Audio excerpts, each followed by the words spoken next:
Okay, तो ठीक है। आज मैं आपको ऑक्सीकरण संख्या निकालना सिखाऊंगा। हर एक कंपाउंड की ऑक्सीकरण संख्या आप आसानी से सीख सकते हैं, लेकिन जो चीजें जैसे किसी एलिमेंट का आवेश, किसी तत्व का आवेश क्या है, वो बहुत जरूरी आपको पता होना चाहिए, तब आप बहुत आसानी पूर्वक इस चीज को निकाल पाएंगे। और आज मैं आपको ये सिखा के मालूम हर चीज, बड़े से बड़े और छोटे से छोटे कंपाउंड के ऑक्सीडेशन नंबर आप निकाल सकते हैं, लेकिन हर एक कंपाउंड में एक निश्चित परमाणु की ही ऑक्सीकरण संख्या को निकाला जाता है। जरा देखेंगे और पूरी वीडियो देखें ताकि आपको हर एक चीज अच्छे से समझ में आ जाए। चलो स्टार्ट करते हैं हम लोग। जैसे हम लेते हैं KMnO4 पोटेशियम परमैंगनेट, ये ले लिया, और किसी ने बोला कि Mn की ऑक्सीकरण संख्या निकालो। ठीक, पोटेशियम परमैंगनेट में KMnO4 में किसकी निकालनी है? Mn की। एक और चीज जान लीजिए कि किसी भी तत्व की, कोई भी तत्व 7 से ज्यादा, 7 से ज्यादा किसी की ऑक्सीकरण अवस्था नहीं होती है। 7 से ज्यादा किसी की नहीं होती। अब कभी कभार क्या होता है, कभी आप देखना कि अगर हम किसी कंपाउंड में किसी परमाणु की ऑक्सीकरण संख्या निकाल रहे हैं तो 7 से ज्यादा आ जाती है, तो 7 से ज्यादा नहीं आनी चाहिए, पहली बात ये। दूसरी बात ये है कि जिस तत्व के आखिरी कक्षा में जितने इलेक्ट्रॉन उपस्थित होते हैं उसकी वह संयोजकता या ऑक्सीकरण अवस्था होती है, उससे ज्यादा नहीं होने चाहिए, कम होने चाहिए या उतने ही होने चाहिए। ये जानकारी आप जरूर याद रखें। अगर उससे ज्यादा है, जैसे हम कहें सल्फर है, अभी सल्फर है, ठीक है, और सल्फर का एटॉमिक नंबर क्या होता है? 16। कॉन्फ़िगरेशन करेंगे, इलेक्ट्रॉनिक विन्यास करेंगे तो 2, 8, क्या होगा? 6 होता है। आउटर सेल मतलब बाहरी सेल में कितने आए? 6 आए। तो अगर ऑक्सीकरण संख्या सल्फर की निकाल रहे हो तो 6 तक तो हो सकती है, लेकिन 6 से ज्यादा कभी नहीं। 6 तक हो सकती है, लेकिन 6 से ज्यादा कभी नहीं हो सकती। ये चीज आप याद रखेंगे। तो चलिए, और अगर ऐसा कभी हो जाए, जैसे मान लो कभी 7 आ जाए या 8 आ जाए, कभी ऐसा भी हो सकता है, तो आप 6 ही रखेंगे। और या फिर आप लुईस संरचना के आधार पर समझ सकते हैं, हम लुईस संरचना भी आपको समझाएंगे।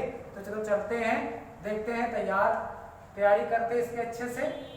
जैसे हमें इसकी निकालनी है, तो हमें जिसकी ऑक्सीकरण संख्या निकालनी है उससे हम कुछ न कुछ मान लेते हैं, जैसे A, B, C, X, Y या Z, इनमें से कोई एक मान लेंगे। तो ज्यादातर लोग क्या मानते हैं? X मानते हैं, तो हम भी क्या मान लेंगे? X मान लेंगे। क्या मान लेंगे? इसे X। लेकिन पहले क्या करो, इन सभी को ये इनको अलग अलग कर लो। जैसे K, फिर बीच में लगा लो प्लस, Mn को कर लो और फिर लगा लो प्लस, और फिर क्या रख दो? O4 रख दो। ठीक है, बड़ी आसानी पूर्वक आप सीख जाएंगे। K की क्या होती है ऑक्सीडेशन नंबर? K की तरह देखो, +1 रखो, +1, फिर प्लस। Mn की हम लोग क्या मानेंगे? X मान लेते हैं। Mn की ऑक्सीकरण संख्या क्या है? X है, प्लस, और O की क्या होती है ऑक्सीजन की? -2, तो -2, और गुणा कितने का है? 4 का। ऐसे कर लिया। ठीक, ये गुणा होता है इनके बीच में, अगर यहाँ कुछ लगा होता है तो वो भी गुणा होता है। ठीक है, तो 4 का गुणा कर दिया। अदरा एक और चीज देखो, इसमें इसके ऊपर ना प्लस है ना माइनस है। जब इस कंपाउंड के ऊपर ना प्लस और ना माइनस होगा तो हम बराबर में 0 रखेंगे। ठीक, अगर इसके ऊपर प्लस होता यहाँ पर तो बराबर के प्लस आता, अगर यहाँ पर माइनस होता तो बराबर के उधर माइनस जाता। ठीक, पक्षांतर में तो जितना प्लस होता उतना प्लस जाता और जितना माइनस होता उतना माइनस जाता। ठीक है, तो जरा तो ठीक है, तो अभी आप नियम समझ गए होंगे और अगर नहीं आ रहा तो अभी हम 2-3 बार करेंगे तो एकदम बहुत सरल पूर्वक, बड़े से बड़े, अभी तो बड़े बताएंगे आपको। तो क्या होगा, जरा इसे हल करें मैथ की तरह।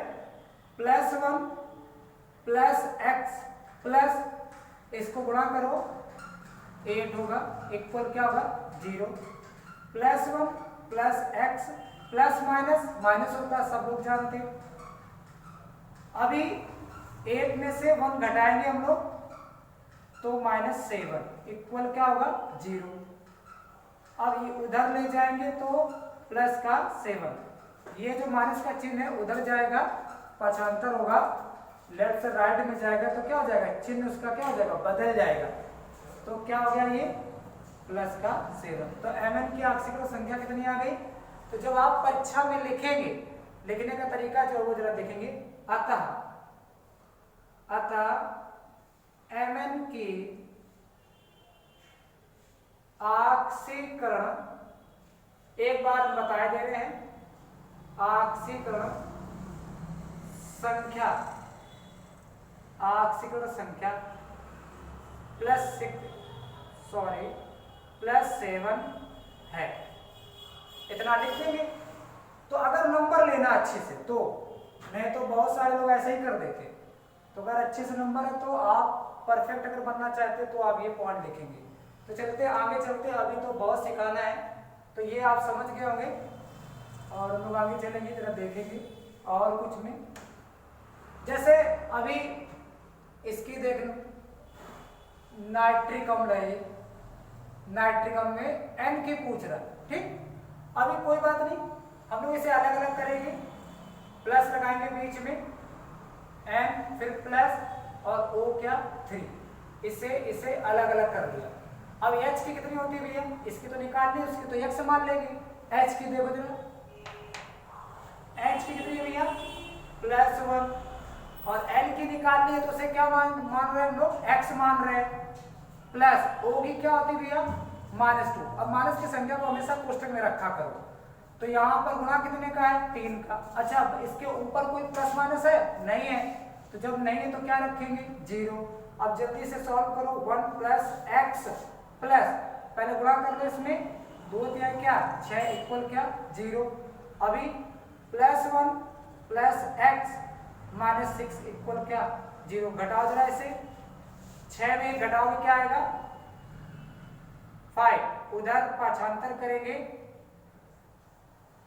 तो वही चीज। अतः नाइट्रोजन की आंशिक संख्या कितनी +5, ये लिखेंगे, ठीक है। तो ये चीज आगे समझ में, और आगे चलेंगे। जैसे अभी इसकी देख लो, H3PO4 में P की पूछ रहा, तो जिसकी पूछ रहा है उसको क्या मान लेंगे, x मान लेंगे। अब इसको पहले अलग अलग कर लो, H3 + P + O4 अलग अलग कर लिया सभी को। H की कितनी होती है भैया +1 होती है, गुणा कितने करा रहा है 3 का।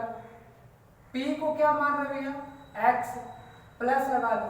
O की क्या होती है -2, गुणा कितने का है 4 का, बराबर क्या करेंगे 0, क्योंकि ऊपर कुछ है नहीं। तो प्लस इसका गुणा करेंगे तो 3 + x प्लस गुणा कर लो इधर तो -8 इक्वल क्या 0। तो +3 और प्लस x और माइनस और प्लस -8 इक्वल क्या 0। अभी क्या करोगे, घटाओगे इसे, तो इसे घटाने पर कितना आएगा भैया 5 आएगा 0, और उधर लेके जाओगे तो +5। तो क्या लिखोगे P की आंशिक संख्या, अतः P की आंशिक संख्या +5 है, ठीक है। तो इस तरह से हम निकालेंगे, और कुछ कठिन चलेंगे अभी हम, अभी तो ये सरल है।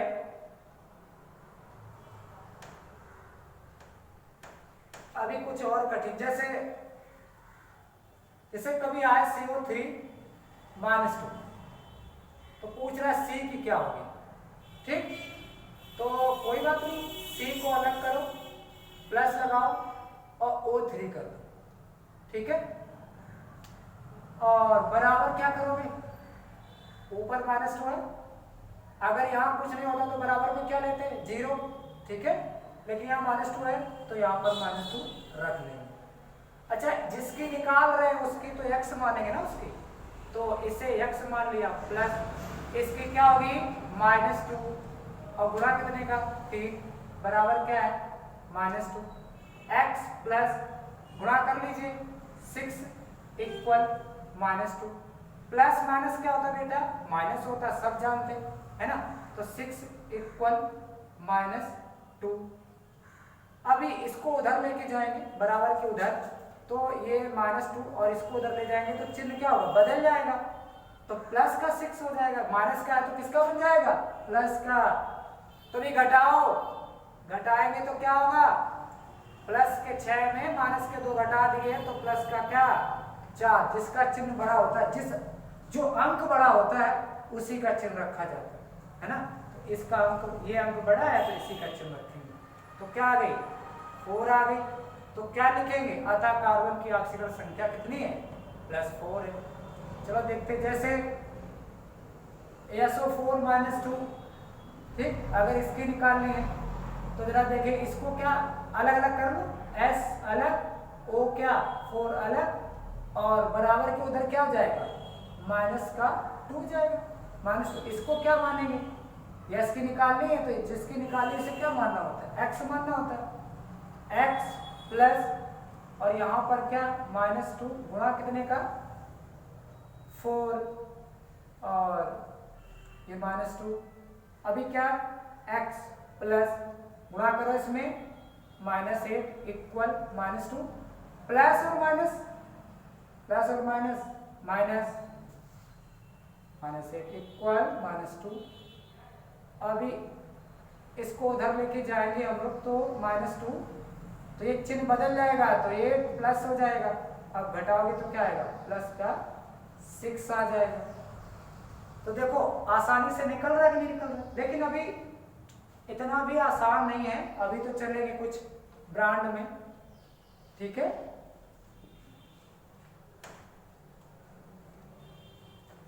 तो अभी जैसे इसमें देखें इस वाले को, ठीक है, तो हमें किसकी निकालनी है इसकी, है ना, S की निकालनी है, थोड़ा बड़ा वाला लिखते हैं, S की निकालनी है, ठीक है, तो S को क्या मानेंगे हम लोग x मानेंगे, तो पहले अलग अलग कर लेते हैं, H2 plus S2 plus O7, ऊपर कोई चार्ज है नहीं, चार्ज है तो क्या करोगे 0, अब देखो इसका कितना होता है +1, अभी लिखवा दिया होता है, तो +1 गुणा कितने का है 2 का, प्लस इसको क्या माना है x, गुणा कितने कर रहे हो 2 का, O को क्या माना क्या होती है 2 और गुणा कितने का 7 और बराबर क्या होगा 0, ठीक, अभी इसमें गुणा करोगे तो 2, इसका इसमें करोगे तो 2x प्लस, अब इसका करोगे तो क्या हो जाएगा 40, 7 दूनी 14 होता है 0, अभी +2 प्लस 2x, माइनस प्लस क्या होता है भैया माइनस होता है भैया, तो ठीक है करिए घटाइए से, अब 14 में से 2 चले जाएंगे तो 12 बचेगा, ये तो बचेगा, अब इस 12 को उधर लेके जाएंगे तो ये जो माइनस का है उधर जाएगा तो किसका हो जाएगा प्लस का हो जाएगा, ठीक है, अभी x की वैल्यू निकालेंगे तो +12, और जो गुणा की चीजें होती हैं जब पाछांतर होती हैं तो बटे में चली जाती है ना, भाग में चली जाती है, तो ये 2 कहाँ चला जाएगा भाग में चला जाएगा, तो 2 से 12 काटो, 2 × 12 होता है ना, तो x बराबर क्या हो जाएगा 6, तो s की ऑक्सीजन संख्या क्या हो गई 6 हो गई, ठीक है, तो ऐसे लिखेंगे आता है सल्फर की ऑक्सीजन संख्या कितनी है 6 है। अब इसको हटा रहे हैं और थोड़ा जैसे CrO5 ये ब्लू परक्रोमेट है, ये ब्लू परक्रोमेट इसका नाम है, अगर इसकी ऑक्सीडेशन नंबर निकालना, अभी यहीं पर तो कहीं कहीं पर पराक्साइड होता है, ऑक्साइड की जो ऑक्सीडेशन नंबर होती है वो -2 होती है, यही जरा ध्यान देना। लेकिन पराऑक्साइड की -1 होती है, ठीक है, ऑक्साइड -2 और पराऑक्साइड -2 है, लेकिन 2 से जब भाग देंगे इसको तो ये क्या बचेगी, -1। तो ऑक्साइड की होती है, ये ऑक्साइड है तो -2 ऑक्सीडेशन नंबर, और ये है पराऑक्साइड तो पराऑक्साइड की क्या होती है, -1। कुछ कंपाउंड के अंदर ऑक्साइड नहीं पता चलते हैं और ना पराऑक्साइड पता चलते कितने हैं, बस तभी ऑक्सीडेशन नंबर कभी कम हो जाती है और कभी ज़्यादा हो सकती है। तो ये जरा ध्यान रखें। अगर इसकी ऑक्सीडेशन नंबर इसी रूल के अनुसार निकालें तो गलत हो जाएगी। देखो जरा, Cr अलग करो, O5 अलग करो और क्या मानो, 0। ऊपर कुछ है तो 0 मानेंगे, तो इसको क्या, इसको x मानेंगे, प्लस O की क्या है -2 गुणा कितने करेंगे, 5 का बराबर क्या, 0। अभी निकालोगे तो 5 दूनी 10, तो 10 हो जाएगी, और 10 ऑक्सीजन संख्या होती नहीं क्योंकि 7 तक होती है। 7 से ऊपर बढ़ने पर ऑक्सीडेशन ऑक्टेट कंप्लीट हो जाता है। किसी भी तत्व का ऑक्टेट क्या हो जाता है, कंप्लीट हो जाता है, मतलब अष्टक पूर्ण हो जाता है, फिर ना लेने की ना देने की कहानी रहेगी इसमें, ठीक है। तो जरा ध्यान दें, ऑक्टेट क्या हो जाएगा, कंप्लीट हो जाएगा। तो 7 तक ही वैलेंसी होती है, 7 तक ही सजगता हो सकती है, लेकिन यहाँ तो 10 बना, तो ये क्या है, गलत है। तो ये लुईस स्ट्रक्चर से पता चलेगा। तो इसका एक बटरफ्लाई स्ट्रक्चर बनता है, वो जरा देखेंगे। तो अभी अगर ये देखें तो ये क्या है, गलत है। तो हम लोग इसका बटरफ्लाई स्ट्रक्चर कैसे होता है, Cr,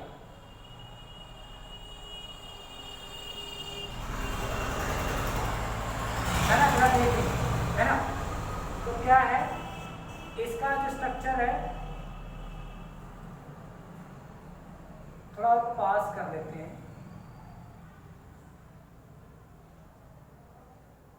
ठीक। और एक ये, तो ये इस प्रकार से स्ट्रक्चर बनता है।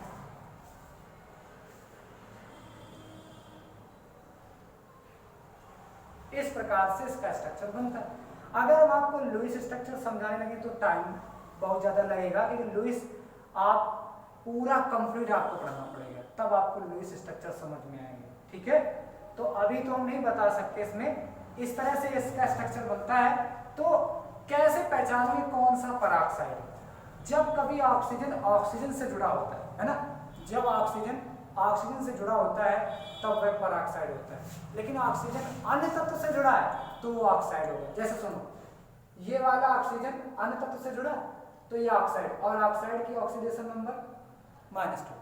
लेकिन ये वाला ऑक्सीजन इस ऑक्सीजन से जुड़ा है, ये वाला ऑक्सीजन इस ऑक्सीजन से जुड़ा है, तो ऑक्सीजन ऑक्सीजन से जुड़ा है तो वो पराऑक्साइड हो जाएगा।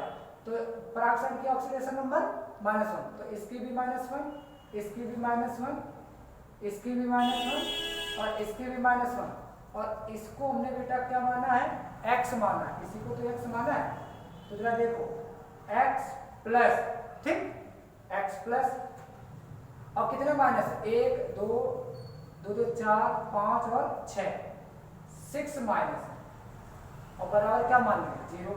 तो जरा देखो, x माइनस और प्लस क्या होता है बेटा, माइनस इक्वल क्या होगा, 0 हो जाएगा। अब देखो x, ये जो माइनस है उधर लेके जाएंगे तो +6 हो जाएगा, बन गया। तो ये तैयार कर सकते हैं आप, ठीक है।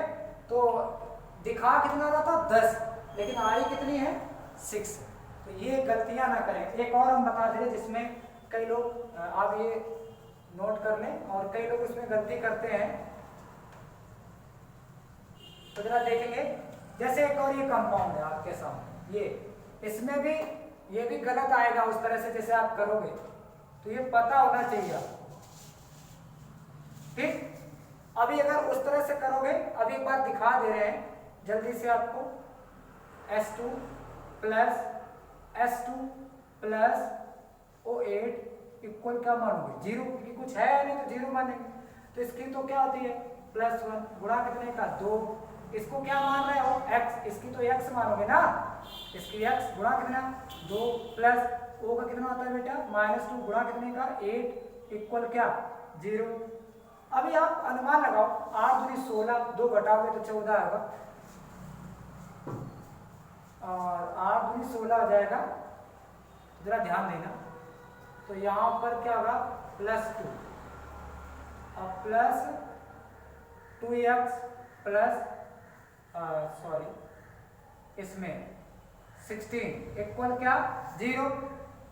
तो अभी +2 + 2x minus plus minus 16 equal 0।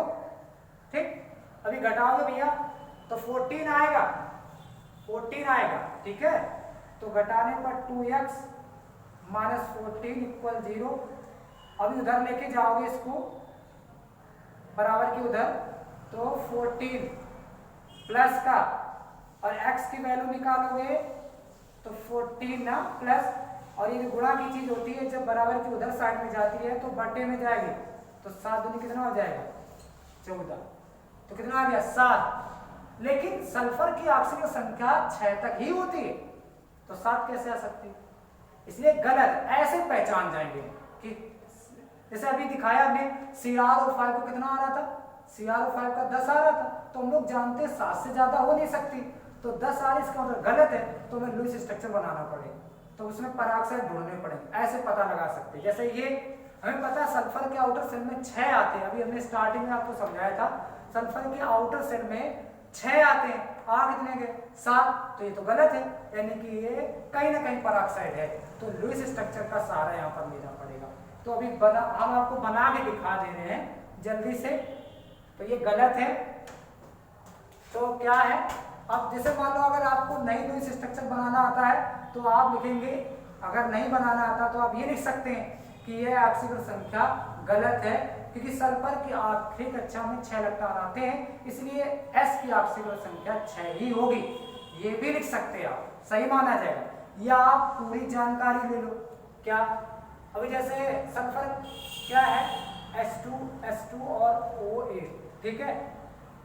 अभी इसको स्ट्रक्चर बनाते हैं कितने S 2 S है, ऑक्सीजन कितने हैं 8, तो 4 इसको दे दो, 4 इसको दे दो।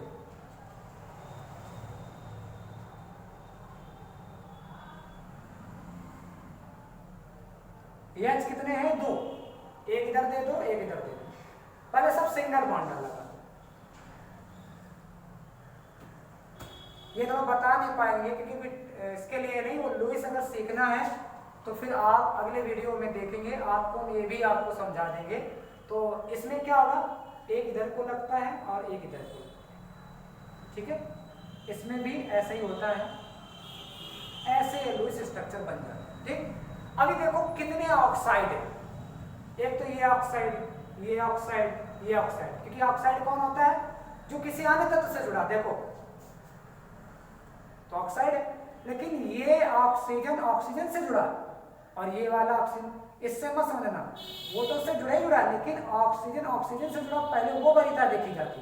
तो ये दोनों पराऑक्साइड हो गए, तो पराऑक्साइड की क्या होती है -1, इसकी भी क्या होगी -1, और ये क्या होगा -2, ये क्या होगा -2, ये क्या होगा -2, क्योंकि ये तीनों किससे जुड़े हैं, अन्य तत्व से जुड़े हैं। और अगर ये अन्य तत्व से जुड़कर ऑक्सीजन से जुड़े होते तो ये पराऑक्साइड हो जाते। लेकिन इनकी तो क्या प्रॉपर्टी है, अन्य से तो जुड़े हैं लेकिन ऑक्सीजन से भी जुड़े हैं, इसलिए पराऑक्साइड है, ठीक है। तो जरा आप देखो, जरा ध्यान दो, इस सल्फर को तो हमने x माना, तो सल्फर कितने हैं यहाँ 2x, 2 सल्फर है तो 2x हो गया। अच्छा H की कितनी होती है +1, इसकी भी क्या होगी +1, तो +2 हो गई, ये और ये +2 हो गई। अब माना देखो कितने, 2 2 4 2 6 2 8 2 10 2 12 2 14 हो गए, ठीक है। तो माइनस के कितने हो गए 14, अब बराबर क्या मानेंगे 0। अभी देखो 2x घटा लो, इसमें कितना बचेगा 12 इक्वल क्या 0। अभी उधर लेके जाओगे तो +2 और x की वैल्यू निकालोगे तो +2/2, अभी डिवाइड करोगे तो कितना आ जाएगा 6 आ जाएगा। तो x का मान बेटा कितना आया 6 आ गया। तो ठीक है। अब जब कभी भी कोई चीज, किसी की ऑक्सीजन संख्या या तो उसके आउटर सेल में जितने इलेक्ट्रॉन उससे ऊपर निकल जाए या 7 से ऊपर निकल जाए, तो इसे हम पहचान सकते हैं कि इसमें कहीं ना कहीं पर पराऑक्साइड है, तो फिर हमें लुईस का सहारा यानी लुईस स्ट्रक्चर का सहारा लेना पड़ेगा। और या फिर आपको उस तत्व के आखिरी कोष में कितने इलेक्ट्रॉन हैं ये पता हो तो आप जितने होते हैं उतने रख दो और दुनिया से कोई लेना देना नहीं। तो आप इस प्रकार से ऑक्सीजन संख्या आराम से निकालना सीख जाएंगे। तो आप इसको एकदम नोट कर सकते हैं अच्छे से। तो चलेंगे आगे। और भी जो भी कठिन है, जैसे अभी हम अब इसकी बात करें अगर, तो मान लो मैं आप इसकी निकालनी है, ठीक, इसकी निकालनी है तो हमें अलग अलग करना है और बराबर क्या मानना है 0 के ऊपर कुछ है नहीं। तो इसे क्या करेंगे बेटा, इसकी क्या होती है +2, देख लीजिए +2। और ऑक्सीजन की क्या मानी है, ऑक्सीजन की क्या मानी x, और गुणा कितने का है 2 का, बराबर क्या होगा 0। अभी +2 + 2x = 0। इसको उधर लेके जाओ, 2x = -2, x का मान निकालोगे तो -2, ये जो है वो नीचे आएगा 2 से डिवाइड तो -1, x की वैल्यू क्या आ गई -1। ठीक है, इस प्रकार से हम निकाल सकते हैं। अरे ऐसे तो हम लोग K4 या फिर CN इसकी भी निकाल सकते हैं। जैसे अभी इसकी कोई बोल रहा है कि इसकी निकालो तो कोई दिक्कत नहीं, हम अलग अलग कर लेंगे। K4 या फिर और CN का होल 6 और बराबर क्या मान लें 0, क्योंकि इसके ऊपर कुछ है नहीं। अगर इसके ऊपर कुछ होता तो जो प्लस होता है तो प्लस रख देते, माइनस होता है तो माइनस रख देते। ठीक है, तो निकालो K की क्या होती है +1 गुणा 4 प्लस इसकी क्या मान रहे हो x प्लस CN की क्या होती है बेटा -1। CN की कहीं है, ये देखो -1, ठीक है। तो CN की -1 और गुणा 6 = क्या 0। गुणा करो इसमें 4 + x प्लस इसमें गुणा करेंगे तो -6 = क्या 0। अब जरा देखो भैया, और +4 + x माइनस प्लस माइनस = 0। -6 में -4 घटाएंगे तो क्या होगा भैया -2 = क्या होगा 0। उधर लेके चलो भाई से, कोई भी कंपाउंड हो, किसी का भी कंपाउंड हो, कैसा भी कंपाउंड हो आप निकाल सकते हो, किसी का भी। जैसे अब इसका देख लो, एक NaBH4 में B का निकालना है, N अलग अलग कर लीजिए, Na अलग, B अलग, H4 अलग, और बराबर में क्या रखेंगे भैया 0 रख लेंगे। Na की क्या होती है भैया +1, D की क्या मानोगे x प्लस इसकी क्या होती है +1 गुणा कितने का 4 का इक्वल क्या 0। अभी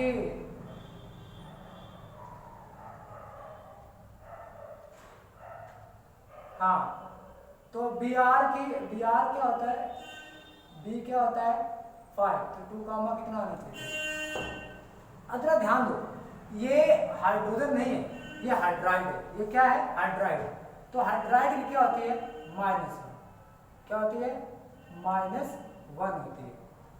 तो ठीक है -1, तो +1 x और डायरेक्टली यहाँ पर -4 और ये सीधे -4 = 0 घटाओ तो -3 = 0।